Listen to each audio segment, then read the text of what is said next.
Hi there, I'm Lena Anani, and you're listening to She Wrote a Book, where I interview amazing women from all over the world who also happen to be published authors. I created this show to educate, entertain, and inspire you to be the voice you want to hear in the world. Now let's get started. You are listening to episode number 135 of She Wrote a Book, and today I'm interviewing Diane Gardner, author of the book Stop Overpaying Your Taxes, 11 Ways Entrepreneurs Overpay and How to Stop It Now. This easy-to-read book guides you through the maze of self-employed tax deductions and saves you money. It will help you discover how to get every available tax break and ensure your tax advisor is giving you proactive advice. Diane Gardner is a tax coach, Quilly Award recipient, and best-selling author whose proactive planning gives clients a leg up on Uncle Sam and helps them dodge the tax bullet. Diane has saved her clients over $832,000 in taxes. Again, her book is called Stop Overpaying Your Taxes, 11 Ways Entrepreneurs Overpay and How to Stop It Now. You can find the link to purchase her book in our show notes for this episode at SheWroteABook.com/135. So Diane, it's such a pleasure to have you as a guest today. My first question for you is this: what inspired you to write and publish your book? Well, first of all, I'm so honored to be on your show. It's always just really exciting when I get to be interviewed by somebody. And what inspired me is I meet with clients constantly, and I get asked the same questions, it seems like over and over and over and over the years. And so I decided to just kind of sit down and take a look at my own clientele and come up with some of the most commonly asked questions and conversations that I've had with them. And that began the basis for creating my own book, because it made it a little bit easier to explain these sometimes dry concepts to people if they were real conversations that I've had with just everyday business owners. And how was that experience to take what would be a normal everyday conversation with business owners and put it into words and put it into a book? It actually was easier than I thought it would be. I had been working with my business coach, and my mastermind group actually challenged me to get this book done in 60 days. This is while I was busy running my business and working full-time plus hours and all that kind of stuff that goes along with it. And so during the mastermind meeting, at one of the breaks, we kind of sat down and jotted down some basic topics that I get asked questions on continuously. And then when I got home, I just started putting people's names beside it. Who have I talked to this about? Who have I talked to that about? And once I started putting people's names beside it, the conversation started coming back to me as to what we had talked about. And so then it was just a matter of just kind of turning each section or each chapter into a small mini story where I obviously changed their names and their industry so I could protect their identity. But it became just kind of revisiting the conversation I had had with that client, and sometimes it was multiple conversations wrapped into one. And that got the book rolling, and we got it done in 60 days. What a great accomplishment. That's awesome. Yeah. What are some of the biggest mistakes that you've seen entrepreneurs make, the ones that you talk about that are costly mistakes? Like what's the most common ones you've seen? The most common, Lena, is just people don't realize that they can plan their way to a lower tax liability, so they don't do any planning. They're so busy running their business and getting the next sale or the next created or the next service created or whatever it is that they're working on, that they get up to the end of the year, they hand off their stuff to their accountant or their tax preparer, they get the tax return done, and here comes the call or the meeting or whatever that says, oh my gosh, here's how much money you owe. And then at that point, it's too late. And so they don't realize that with some pre-planning, you can actually alter the outcome of your tax return, usually by a considerable amount of money.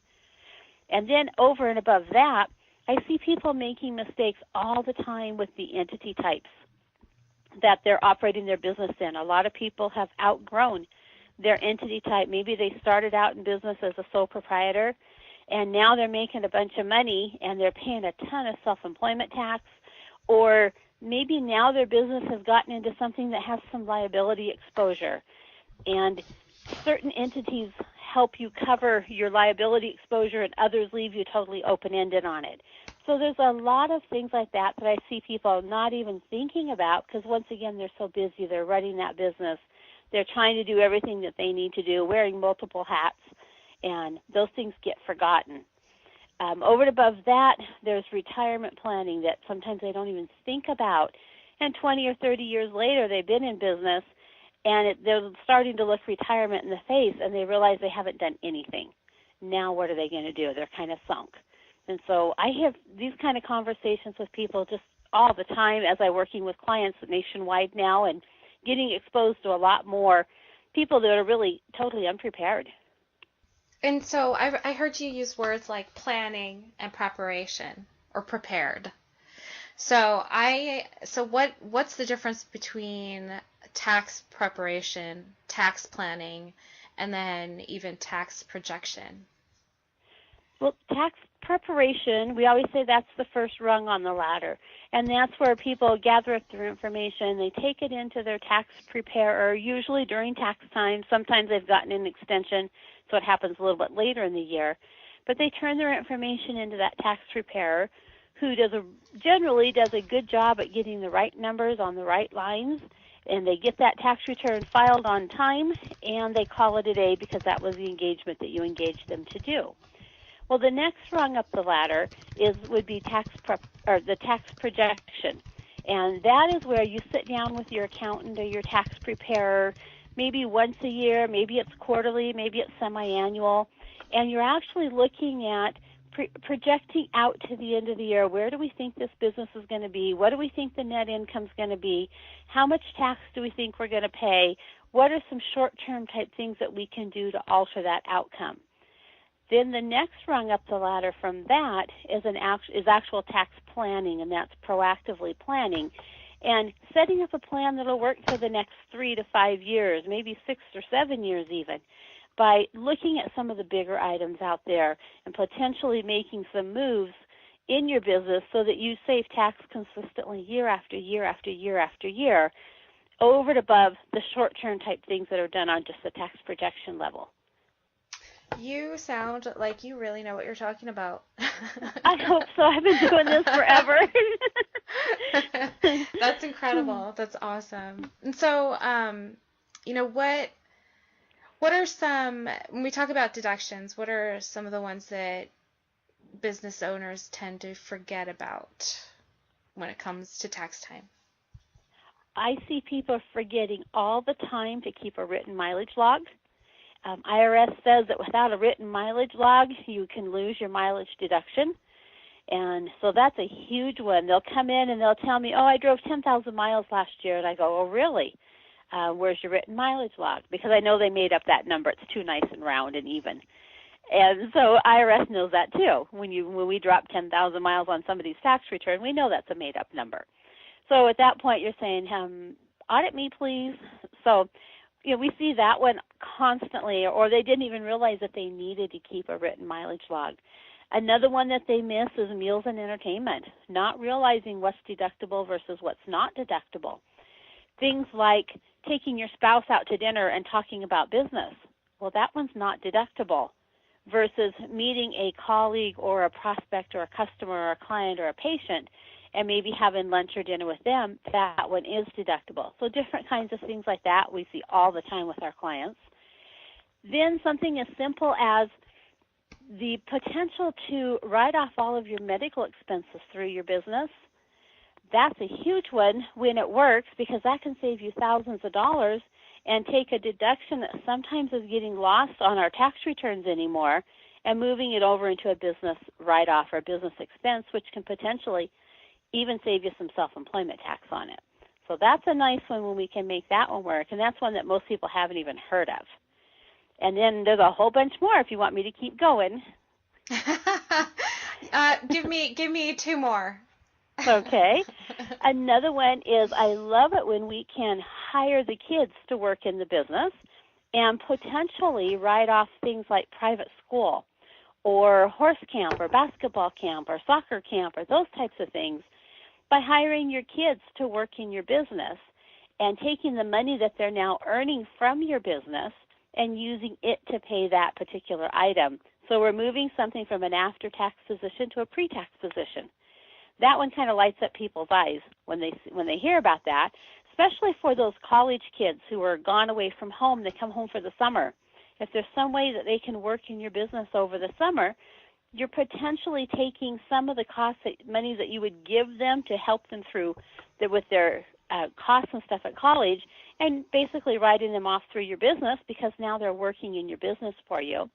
And if they're not working much, during the school year, there's a good chance that they can take that money pretty much tax-free.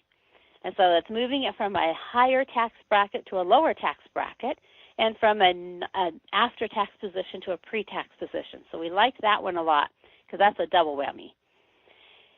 Then there's things like renting your home to your business.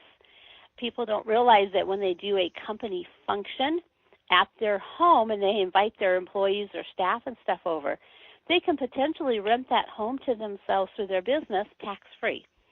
And so there's just a lot of little special things like that we're always looking for to make sure that people are taking maximum deductions on their tax returns. That's so cool. I never knew either. Like, most of those, I didn't know about most of those. That's great. And so it's wonderful that you took all this information, put it into a book. And so my last question for you is this: what do you love most about being an author? I love the credibility that it gives me and the celebrity that it gives me because of my books, and I have 8 of them out there now and 2 more that'll be out pretty soon. It allows me to do things like get interviewed on your podcast or get interviewed on somebody else's podcast, or we're able to do seminars. And so I'm able to pass information to people that I would never have been able to get in front of before. And so that fulfills the need in me to share information with people. I always say I probably should have been a teacher in my prior life or my other life or something. But just being able to share information with other people and let them benefit from the tax laws that they don't need to know, because not everybody can be a tax nerd like I am. But it's very rewarding when I do somebody's tax return that we've spent time planning with them, and now they've saved $5 or $10 or $15 or even $20,000 on that tax return just because we opened their eyes to some of these things that are perfectly legitimate, IRS-approved, court-tested strategies that they weren't aware of. So it's very gratifying working with people in that capacity.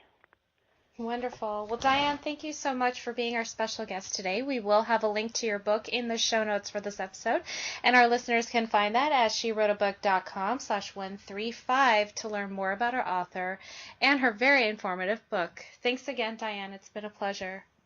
Oh, you're welcome. Thanks for having me again on your show.